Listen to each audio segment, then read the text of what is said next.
Thank you so much for being on board Transatlantic. Thank you for having me. If you need me to swab a deck or peel some potatoes, I'm here to do it. Thank you. What a gift. You're so professional with the microphone and the headphone. You make me feel like we are on Joe Rogan. Listen, I need all the help I can get to sound good and to look good. Awesome. I need all the help I can get. That's awesome, man. Your ocean must be beautiful. That's why we're here. And today we're going to try to cross your ocean. Hopefully we can give a side to the audience that many don't know, but I would say let's go right to it. So first question, I'm so happy to cross your ocean.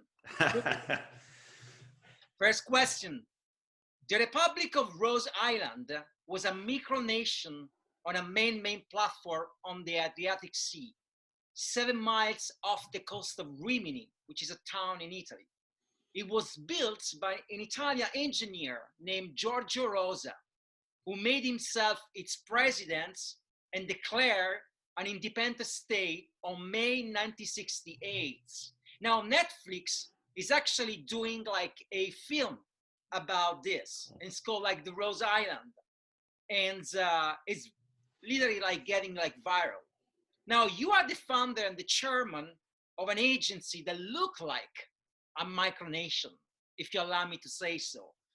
Very much like the Republic of Rose. It's an independent island in the ocean of the advertising industry.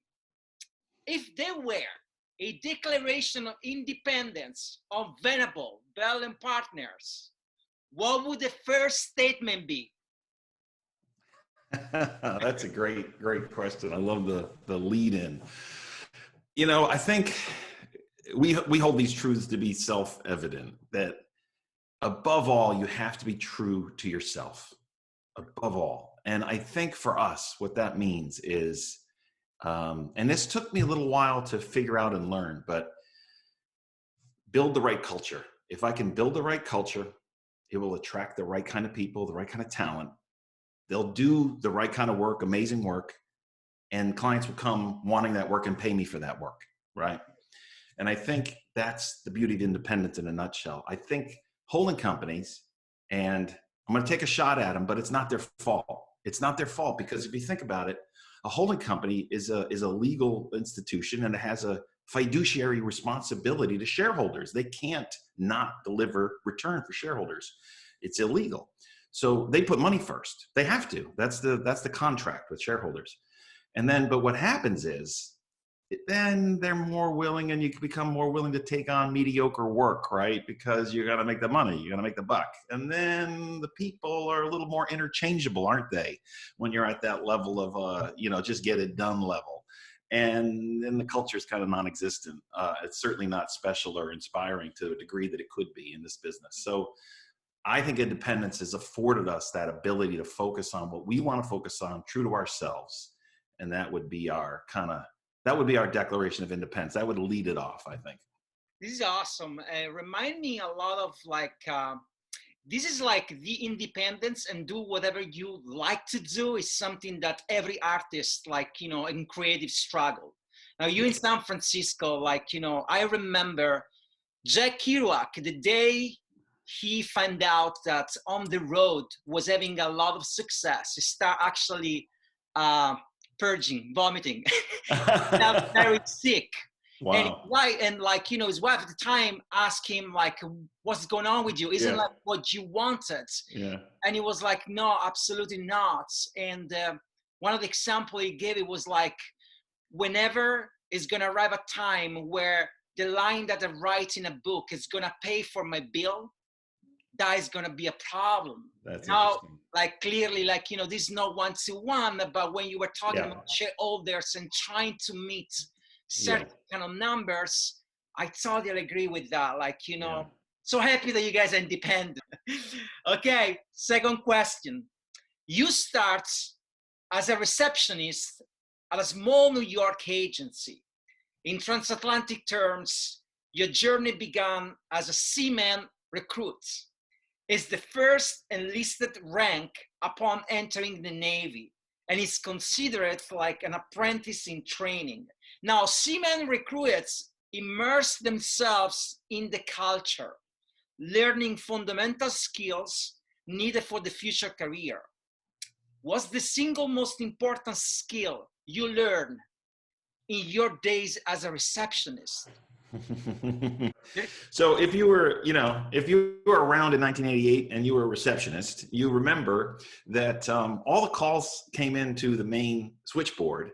And when someone didn't pick up, you had to write a message out for them. And then you put it in a little slot, right? A little slot that everybody's messages lined up. And so what that meant is that everybody had to come by reception and pick up their messages at some point. And as a receptionist, you got to interact with all these people and talk to them and see who, hey, maybe I'll go pick their brain for advice, or that's somebody that I'm interested in learning more from. And you'd see how they reacted and dealt with you, And I think from that, I learned you can't discount anybody. You can't dismiss anyone just because they're sitting at the reception desk. I'm very thankful and grateful for the people who took time, right, to interact with me and to give me a little advice or to lift, every interaction is just an opportunity to lift somebody's spirits or encourage them, make a joke, what have you. And we don't take advantage of that enough. And especially in a Zoom world now where we don't see people regularly, it's so important. And I think those are some of those basic little human notions are what I learned at that front desk answering phones. These are great human notions. I have to say, I think kind of jealous because you live the fairy tale.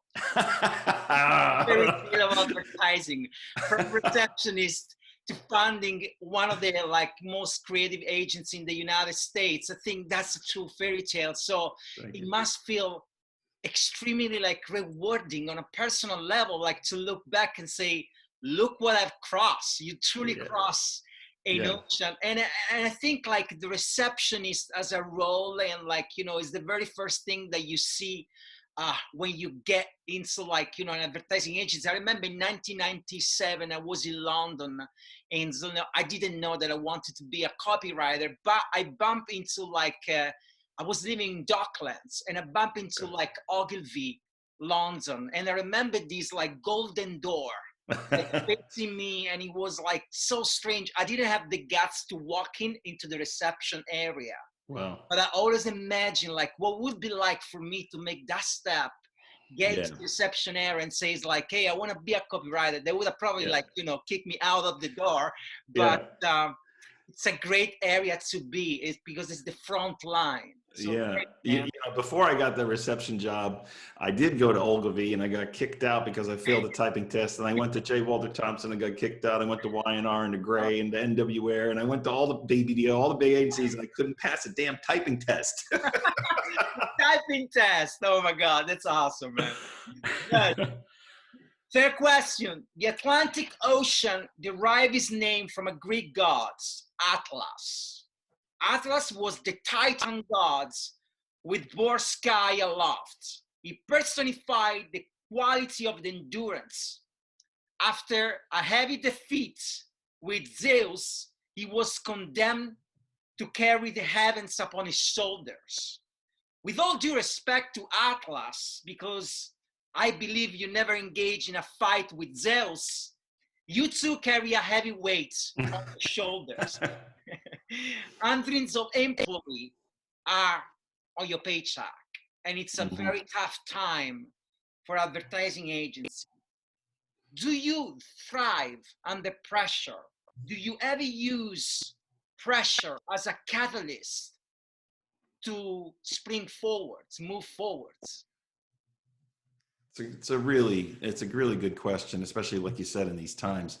Listen, I'm no Atlas, and I'm no hero, but I think the honest answer is that the thing that gets me out of bed is taking care of my people and my clients, and taking care of is everything from creativity to culture to all the things in between. But that's what gets me out of bed, and I take that responsibility very seriously. So I've often said that's if we don't operate a responsible going concern, a lot of families feed off of this thing. It's not just the person that works there necessarily. It could be a whole family that comes with that. And so I take that really seriously, but I would say it takes the form of motivation for me more than it does pressure. I think I'm motivated by it rather than worried or afraid or even crushed by it, which pressure can do to you. So it's motivating, and it's meaningful motivation. It's a thing I found that's like that kind of pressure that it becomes like motivation is a beautiful like example of energy that get transferred like from a form into another form. And Yeah. I think like if we could visualize these like Yeah. transfer of like energy, you could really tell like taking the pressure and turning into like motivation is one of the most like beautiful like transformation that happen on a daily life. And sometimes we don't like realize that. We go for the fourth question, man. Okay, Arthur Miller was a true ocean lover. Marilyn and him used to rent a house in the Hamptons and enjoy long walks on the beach. Here's a quote of Arthur's about theater that stuck with me. The production of a new play is like another chance to emerge cleansed of one's imperfection.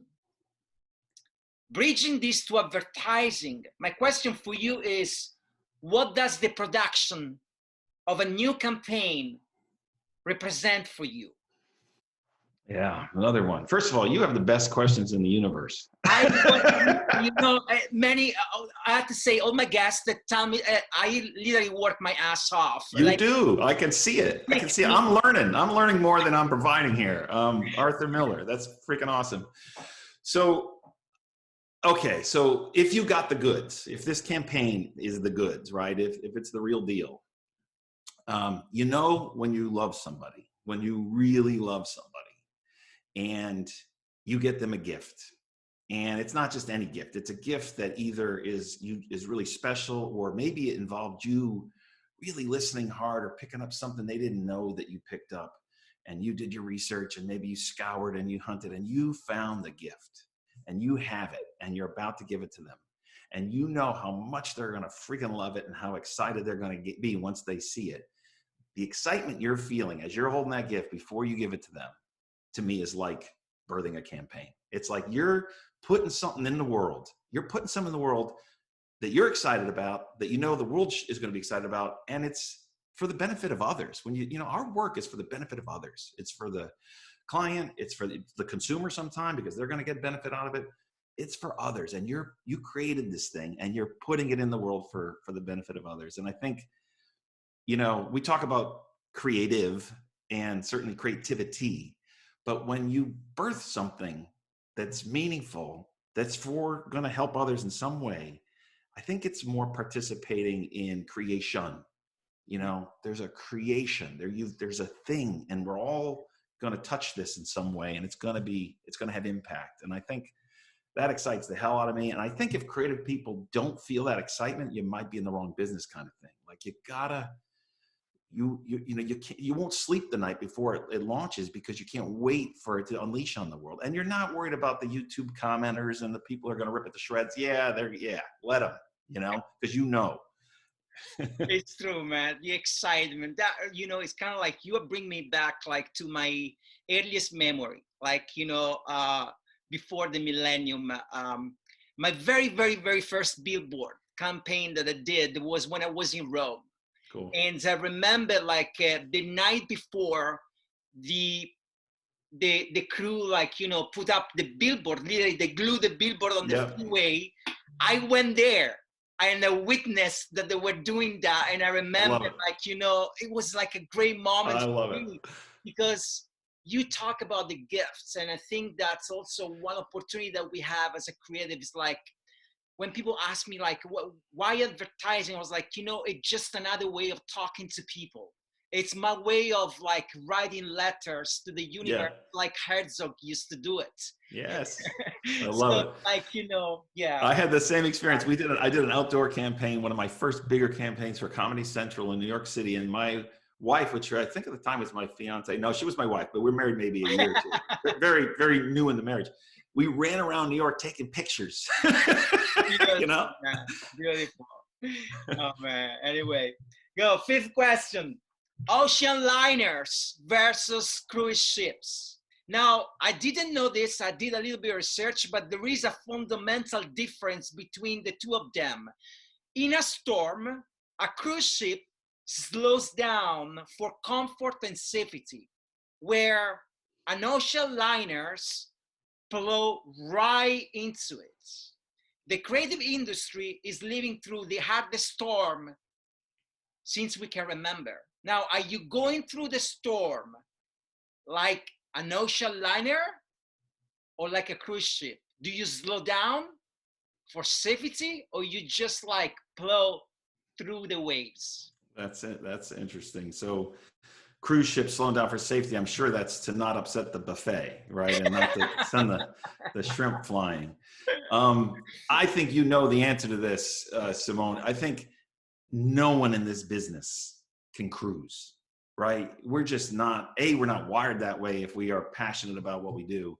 And B, you can't. As soon as you slow down and stop and chill, the wave will overtake you. You quickly turn that cruise ship into a ghost ship floating through the ocean, you know? And so, and the ocean liner, if you think about it, there's a sense of purpose. There's a sense of destination. There's a sense of people are counting on it, responsibility.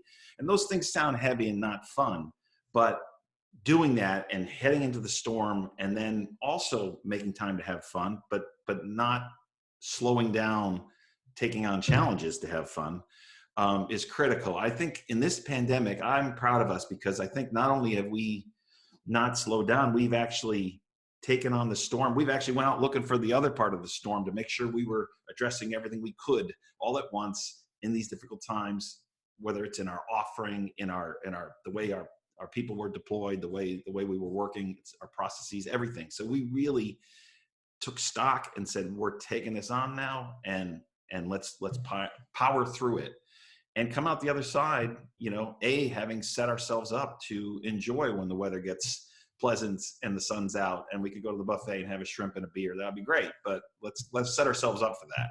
Yeah, I commend you for that. You know, it's like you're totally right when you say it's like we are not wired that way. We're not wired to like, you know, do the comfort thing. But there is also another metaphor in the nautical terms that say actually when there is a storm and the waves like are extremely like high and like overwhelming, like, you know, the only way to go through is literally to keep the bow straight and plow into the wave. Wow. So that's the only way you can cut through.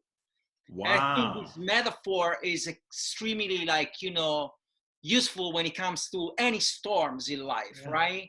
Yeah. There's no, the thing with storm is like they don't offer a shortcut. They don't give a shit about you wanting a shortcut. Either you go through or you don't go through. And I think that's I think in this pandemic where we lost so many, like people lost so many jobs, and like, you know, I was reading like, I think now it's like 50,000 people only in advertising lost you know, jobs. So I think like the only way is truly like to plow through and like to get to the other side. Good, man. You know, my brother runs a company that is a boat stabilization company. So I probably should have called him about this question. Exactly. Wow, what coincidence. Hey, the first cruise vessel in the world was an Italian ship called Francesco I, Francis I. Love it. Back in 1883, Italy was the first country to offer a cruise experience. The Francesco I, flying the flag of the Kingdom of the Two Sicilies, sailed from Naples in early June 1833. Now, it was preceded by a memorable advertising campaign in 1833. See that? Now, I'm not sure if the day you open Venable Partners, that day was preceded by a memorable advertising campaign announcing the opening of Venable Partner. Yeah. But in the insights, if there was an advertising campaign to announce that Venable is opening, what would the tagline be?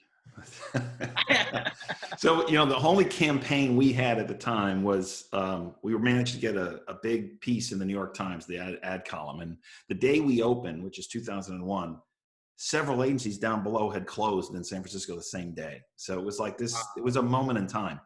And it's, you hit upon something, because we did have a phrase that we had internally. I think once in a while we might have mentioned it in new business, but it generally was an internal kind of rallying cry. And it was something like this. It was, the world does not need another advertising agency. Introducing Venables, Bell and Partners, an advertising agency. and the idea, if you think about it, is there's a million agencies and they were closing left and right. In fact, there was not enough clients to go around at that particular time, 2001. .com thing had melted and all the whole blow up in the market. But if you think about that, it's like, okay, so if we're going to put our shingle out and be an agency, we have to do some things and look at things a little differently. And it became sort of a measuring stick, does the world need us? So is what we're doing good enough to warrant our existence, essentially? And that means creative work, of course. But I think it comes down to, like, we used to talk about the world always needs a special place to work. And it could be in any industry, right? And it's the special places to work where people really look back on their days in the industry and they go, oh, those couple of years I spent at Venables Bell, wow, they were kind of special. I didn't realize it at the time, or I loved it at the time and I moved on, and that's fine. But there's like this kind of specialness to the experience of working there. And the world will always need creativity, particularly the business world, right? And so if you focused on those things, the rest would take care of itself. The money would come, the awards would come, the press, the growth, all those business things, would come. And that was our way of, like, staying focused on what we could do and we could control and what we would be in the world. Yeah, I totally agree with that, man, because I found that sometimes we almost like we play the victim role, right? Like people say, it's like, do we really need an advertising agency? As long as you have a different approach and perspective and you bring something unique, who cares, right? Like I always remember Charles Bukowski had, like, one of the poems of Charles Bukowski say, there are enough words for everyone out there. Just go and grab them. I love it. The only way is, like, when you grab them, remember to combine them together in a way that nobody have listened to before. The last question is the question that we ask to all our guests. If you were to name a wind that blows your sail, what would the name be? I did know that you asked this question to everybody, so I gave it some thought. And I came upon a word that I don't think I realized my whole career. And so my word is grace. Great. And by that, I don't mean luck. I think grace as little gifts of inspiration, people, events, invitations, circumstances, situations that just pop up in your life, and doors open and things happen. And if you're a little bit aware and attuned, you can work with it, and great things can happen. And I think, and like I said, in the beginning of my career, I was not aware of it, but now I look back, I literally can't not see it. I can't unsee it. I've seen it and I can't unsee it. I've seen it in every aspect of my life, but particularly my business. And, even to the point where now I lay my head on the pillow at night and I kind of rummage through the day looking for little bits of grace. Like that was a little interaction, or that email someone sent was just what I needed, or was just the catalyst, or little things, that little moments, small. And it's interesting how surprising sometimes it can be when you look back and you go, wow, yeah, that was something, that little moment. And so I'm in that habit. And I think with that, embedded in that, inseparable from that is gratitude. It's like, you know what, gratitude, I believe, makes the world go round. And so, drink it in and be aware of it. And there's no better way to enjoy gifts in the world, whatever they are, than to be thankful for them. That helps you fulfill your enjoyment of them. And so I think that's the word. And like I said, I've got halfway across the ocean and didn't know that was what was blowing me forward. But honestly, I think that's, thank you so much for articulating like this answer in such a compelling way, because grace is such a unique word and a few people like use it. One thing that's, we see things happen like so coincidentally, like a couple of days ago, I was watching an old interview of Charlie Rose to Ethan Hawke.